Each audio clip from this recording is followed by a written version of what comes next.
Welcome back to my YouTube channel. It's me Ashika Shatija. So हम लोगों ने दोनों केसेस के जो हैं एग्जाम्पल्स कर लिए हैं। अब हम लोग जो है एक फुल फ्लेज सम करने वाले हैं फर्स्ट केस का, जहाँ पे है ना हम लोगों को रिवैल्यूएशन अकाउंट बनाना है, हमारा पार्टनर्स कैपिटल अकाउंट बनाना है और बैलेंस शीट बनानी है।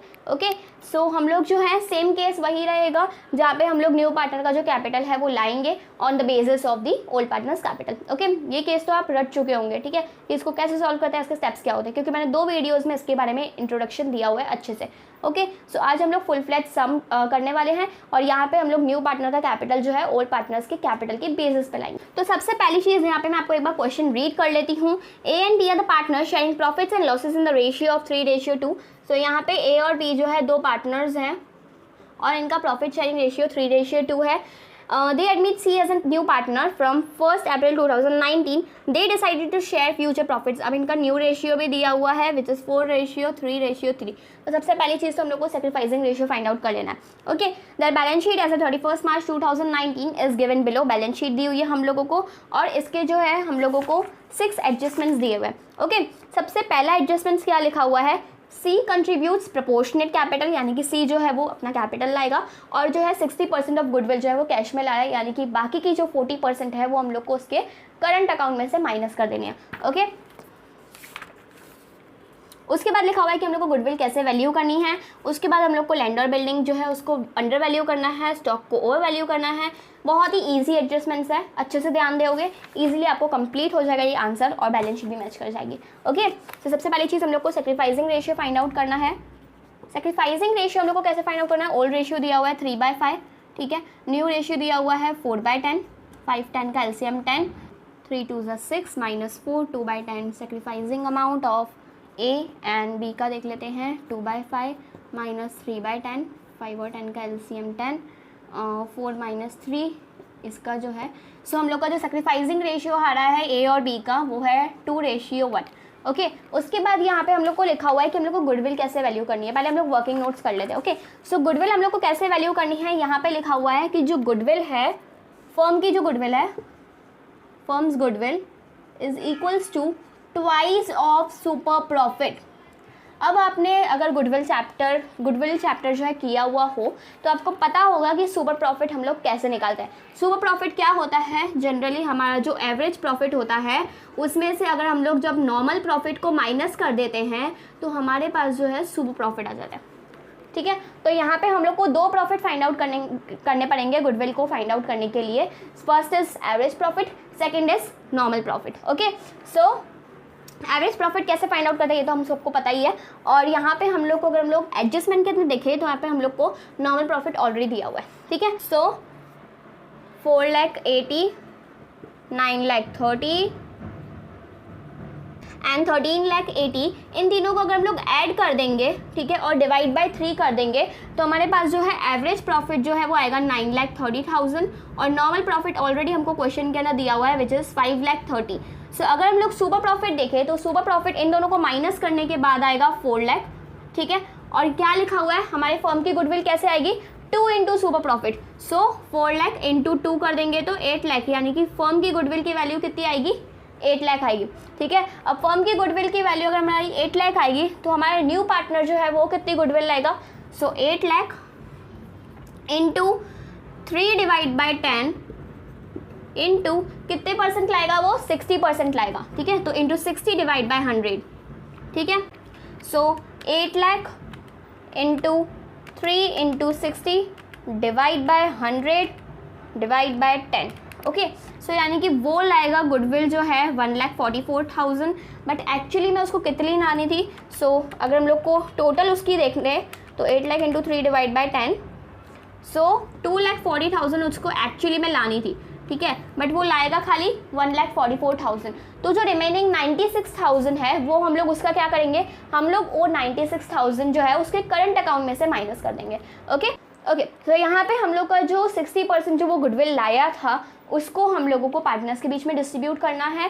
ठीक है, और जो रिमेनिंग गुडविल जो है वो उसको हम लोग को करंट अकाउंट में से माइनस करके वो भी पार्टनर्स के बीच में डिस्ट्रीब्यूट करनी है। ओके, तो सबसे पहले हम लोग जो वो गुडविल लाया है उसको डिस्ट्रीब्यूट करते हैं।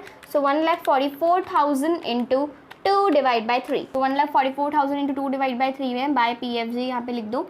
ए को मिलेगा 96,000, ठीक है, and 1,44,000 into 1 divide by 3, B को मिलेगा 48,000। ओके, उसके बाद हम लोग आते हैं उसके करंट अकाउंट में से माइनस कर देंगे हम लोग।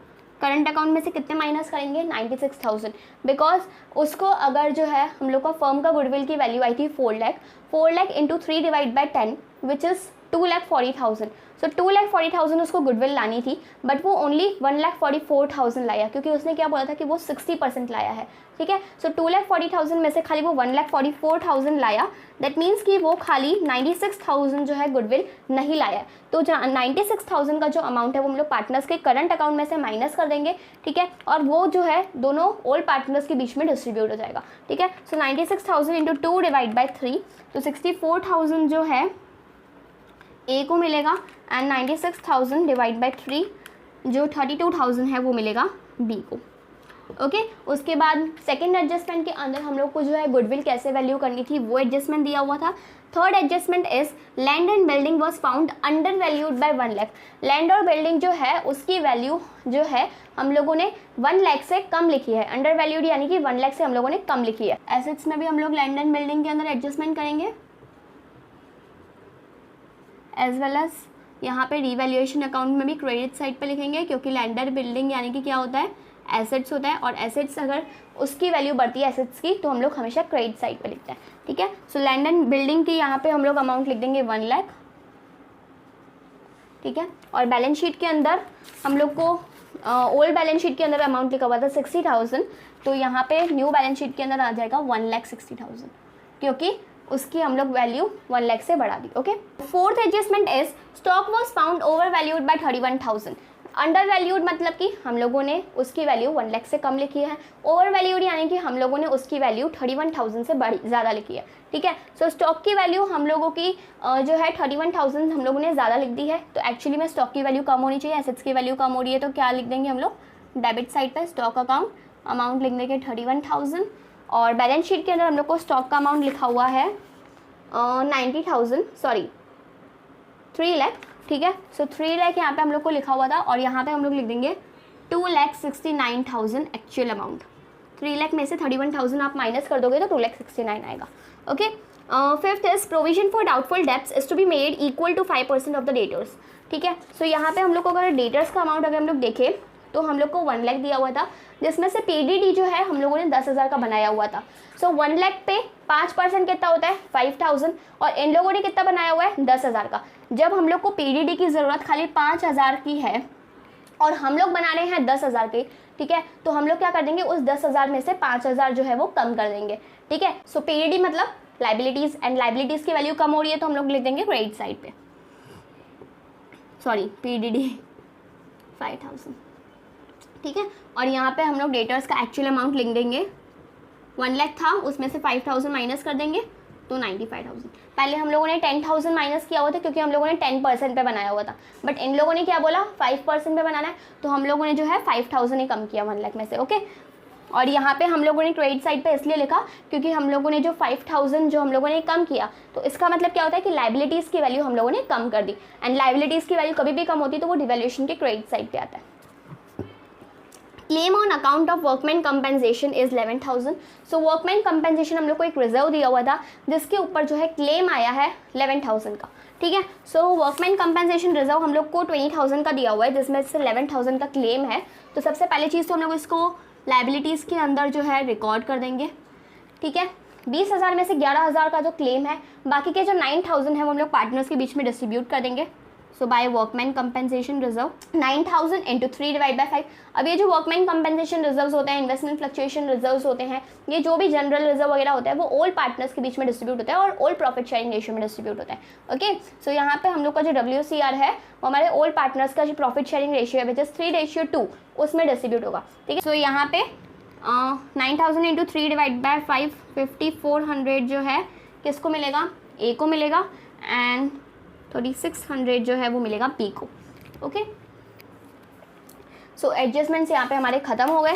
अब हम लोग एक बार बैलेंस शीट को देख लेते हैं कि कुछ चीज़ें हम लोगों को डिस्ट्रीब्यूट करनी है या नहीं करनी है। ओके, सबसे पहली चीज़ जो हम लोग को लाइबिलिटीज़ के साइड पे दी हुई है S capital and B's capital. So यहाँ पे बैलेंस ब्रॉट डाउन करके लिख दो।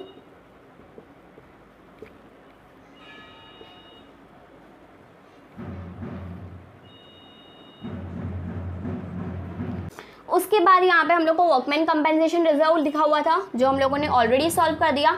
उसके बाद जो है इन्वेस्टमेंट फ्लक्चुएशन रिजर्व लिखा हुआ है। अब इन्वेस्टमेंट फ्लक्चुएशन रिजर्व लिखा हुआ होता है तो हम लोग को इन्वेस्टमेंट की market value as well as हम लोग को उसकी बुक वैल्यू दोनों को चेक कर लेना चाहिए, ठीक है। सो इन्वेस्टमेंट में मार्केट वैल्यू दी हुई है 45 और बुक वैल्यू दी हुई है 50,000, तो हम लोग को 5,000 का इन्वेस्टमेंट फ्लक्चुएशन रिजर्व जो है यूज़ करना पड़ेगा एंड रिमेनिंग हमारे पास जो 5,000 है वो हम लोग को पार्टनर्स के बीच में डिस्ट्रीब्यूट कर देना है, ठीक है।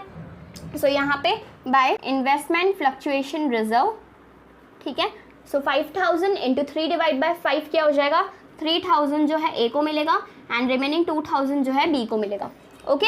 उसके बाद जो है हम लोगों को एम्प्लॉयज़ प्रोविडेंट फंड दिया हुआ है जो हम लोग ऑलरेडी इसके अंदर ही लिख के रखते हैं, पार्टनर्स के बीच में डिस्ट्रीब्यूट नहीं होता है। सो एम्प्लॉय प्रोविडेंट फंड 34,000 का। Cease loan is an liability, so liability को भी हम लोग लाइबिलिटी साइड पे ही रहने देते हैं 3 लाख। एंड इसके बाद जो है एसेट साइड पे अगर हम लोग जाए तो गुडविल दी हुई है और गुडविल हम लोग हमेशा पार्टनर्स के बीच में राइट ऑफ कर लेते हैं, ओल्ड पार्टनर्स के बीच में राइट ऑफ होती है और ओल्ड प्रॉफिट शेयरिंग रेशियो में होती है, ओके। सो गुडविल का अमाउंट हम लोग को 24,000 का दिया हुआ है तो यहाँ पे हम लोग लिख देते हैं 2 PFG, तो 34,000 इंटू 3 डिवाइड बाई 5 कर देंगे तो 2400 जो है ए को मिलेगा एंड 34,000 इंटू 2 डिवाइड बाय 5 कर देंगे तो 13,600 जो है बी को मिलेगा, ओके। उसके बाद लैंड एंड बिल्डिंग का अमाउंट ऑलरेडी लिख दिया है। इन्वेस्टमेंट का हम लोग यहाँ पे लिख देते हैं, इन्वेस्टमेंट का अमाउंट जो है 50,000 रहेगा, सॉरी 45,000 रहेगा। उसके बाद आएगा हमारा डेटर्स का हम लोगों ने ऑलरेडी सॉल्व कर दिया है, स्टॉक कर दिया है। बैंक बैलेंस के अंदर क्या है, 2,50,000 है, ठीक है। सो 2,50,000 हमारा बैंक बैलेंस है। उसके बाद हमारा कैपिटल वगैरह आएगा तो हम लोग बैलेंस शीट उसको लास्ट में मैच करेंगे, ठीक है। सो बैंक बैलेंस जो है वो लास्ट में हम लोग करेंगे सॉल्व। उसके बाद आता है एडवर्टीजमेंट सस्पेंस। तो एडवर्टीजमेंट सस्पेंस जो है वो पार्टनर्स के लिए लॉस होता है, ठीक है। सो जो लॉस है वो पार्टनर्स के डेबिट साइड पे जो है हम लोग डिस्ट्रीब्यूट कर देंगे। सो टू एडवर्टीजमेंट सस्पेंस अकाउंट 10,000 है, 10,000 इंटू 3 डिवाइड बाय 5 कर देंगे। सो ठीक 6,000 जो है ए को मिलेगा एंड 4,000 जो है बी को। सो हम लोगों ने हमारी बैलेंस शीट जो है वो भी देख ली है, सब कुछ जो भी डिस्ट्रीब्यूट करने लायक था वो हम लोगों ने डिस्ट्रीब्यूट कर लिया, ओके। अब हम लोग जो है रिवैल्यूएशन अकाउंट को जो है सॉल्व कर लेते हैं।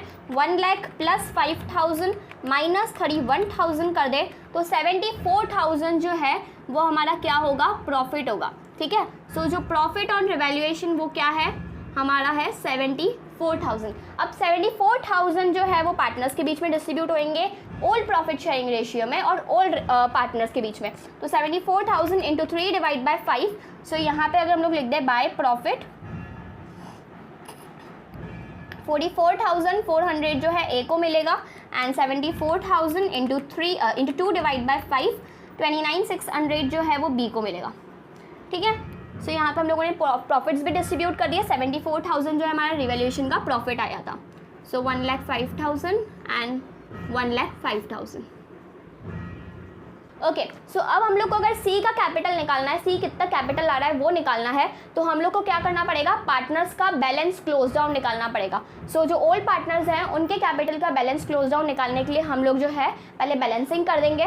सो जो ओल्ड पार्टनर्स हैं उनका हम लोग जो है पहले balance close down find out कर लेते हैं। 2,54,000 plus 48,000 plus 32,000 plus 3,600 plus 2,000 plus 29,600, उसमें से हम लोग माइनस कर देते हैं 13,600 माइनस 4,000, ठीक है। So 3,51,600 is the closing balance of B. So balance close down 3,51,600। उसके बाद ए का देख लेते हैं 1,76,000 plus 96,000 plus 64,000 plus 5,400 plus 3,000 plus 14,400। इसमें से अगर हम लोग माइनस कर दें debit side balance which is 2,400, उसमें से माइनस कर दो 6,000, तो जो इसका बैलेंस जो बचेगा वो क्या बचेगा, 3,62,400। So as we all know that हमारा न्यू पार्टनर का जो कैपिटल जो वो लाएगा वो पार्टनर्स के कैपिटल के बेसिस पे जो है वो लाएगा, ठीक है। सो पार्टनर्स का जो क्लोजिंग बैलेंस का जो कैपिटल आ रहा है विच इज़ 3,62,400 एंड 3,51,600, ठीक है। इन दोनों का जो कैपिटल है इन दोनों को हम लोग ऐड कर देंगे। सो 3,51,600 प्लस 3,62,400 7,14,000 जो है इनका total partners capital after adjustment आएगा। ठीक है, इसके बाद जो हम लोग को कंबाइंड शेयर निकालना है। सो कंबाइंड शेयर मैंने आपको पहले भी बोला हुआ है कैसे निकालते हैं।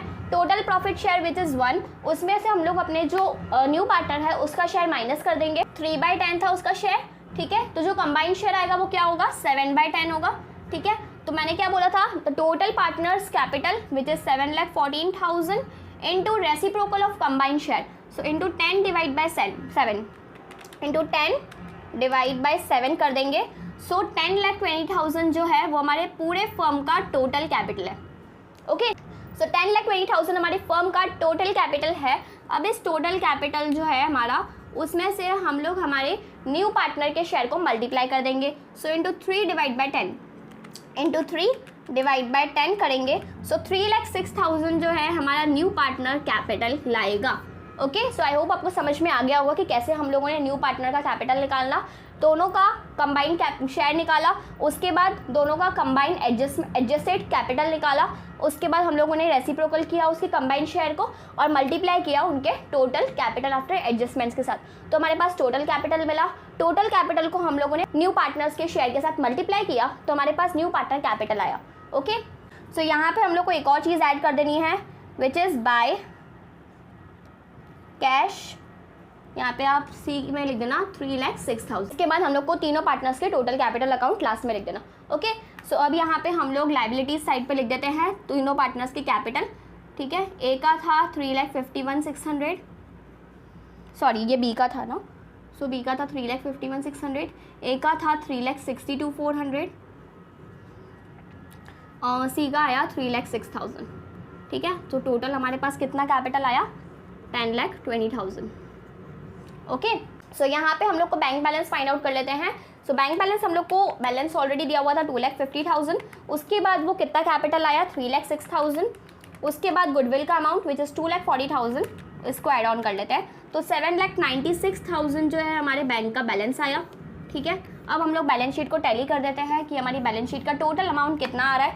तो फिर 7,96,000 plus 45,000 plus 95,000 plus 2,69,000 plus 1,60,000। So balance sheet का टोटल अमाउंट आ रहा है 13,65,000। लाइबिलिटीज साइड पे देख लेते हैं, 11,000 प्लस 34,000 प्लस 3 लाख प्लस 10,20,000। इसका भी लाइबिलिटीज साइड पे अमाउंट आ गया 13,65,000। ओके, सो आई होप आपको ये क्वेश्चन अच्छे से समझ में आ गया होगा। एंड अगर आपके लिए वीडियो यूजफुल रहा हो तो इसको लाइक करना, शेयर करना और सब्सक्राइब करना। Meet you in the next video, bye bye.